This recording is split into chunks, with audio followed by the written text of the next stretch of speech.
Rais William Ruto sasa onekana kujawa na uoga dhidi ya Rigathi Gachagua ambaye maarufu wake unazidi kukua kila uchao pamoja na kundi zima la upinzani. Sasa amebaini njia mbinu ya kuzuia uchaguzi kutokea mwaka 2027.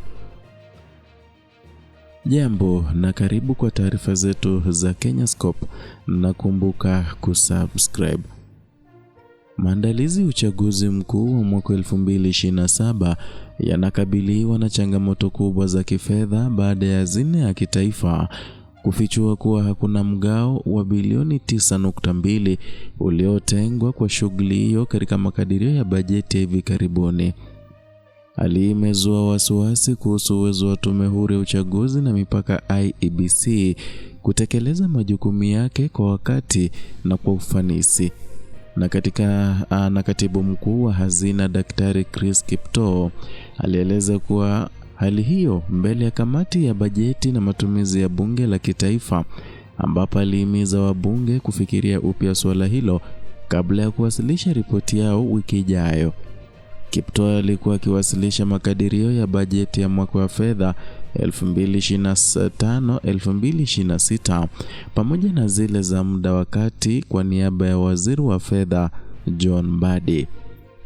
Na katika maelezo yake, Daktari Kiptoo alionyesha kuwa changamoto ya ukosefu wa fedha haijakumba IEBC pekee, bali ni sehemu ya upungufu mkubwa wa fedha unaoathiri miradi mbalimbali ya serikali.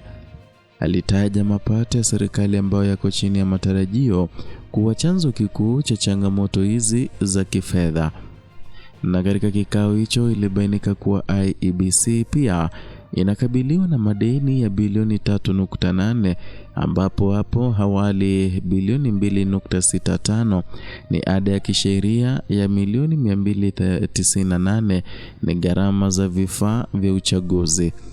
Mwenyekiti wa kamati ya sheria na haki Gitonga Murugura alikuwa tayari ameonya kuwa tume hiyo haitapata ufadhili wa ziada hadi iweze kuwasilisha nyaraka za msingi kudhibitisha madai hayo. Na kwa mujibu wa IEBC, mipango ya uchaguzi ya mwaka 2027 inajumuisha usajili wa wapiga kura wapya ambao ni takriban milioni 6.3, ambao wataongeza idadi ya wapiga kura walio kwenye sajili hadi milioni 28.4. Na pia tume hiyo inahitaji jumla ya vifaa 59,352 vya kielektroniki vya uchaguzi, ambavyo 55,393 vitatumika katika vituo vya kupigia kura na 3,955 kwa ajili ya mafunzo. Kati ya vifaa hivyo 45,352 vilinunuliwa mwaka 2017 vinahitaji kubadilishwa, huku 14,000 vilivyonunuliwa mwaka 2022 vikitarajiwa kutumika tena. Endapo pengo la bajeti lilofichuliwa halitazibwa, hatua za awali za maandalizi zinaweza kukwama, alikitakaweka hatarini uchaguzi unaosubiriwa kwa hamu kubwa. Mbali na suala la uchaguzi, Daktari Kiptoo pia alibainisha maeneo mengine muhimu ambayo hayakupangiwa fedha katika makadirio ya sasa. Miongoni mwao ni huduma ya matibabu kwa maafisa wa polisi inayohitaji bilioni 17.6, bima ya maisha ya vikundi vya polisi yenye thamani ya bilioni 6.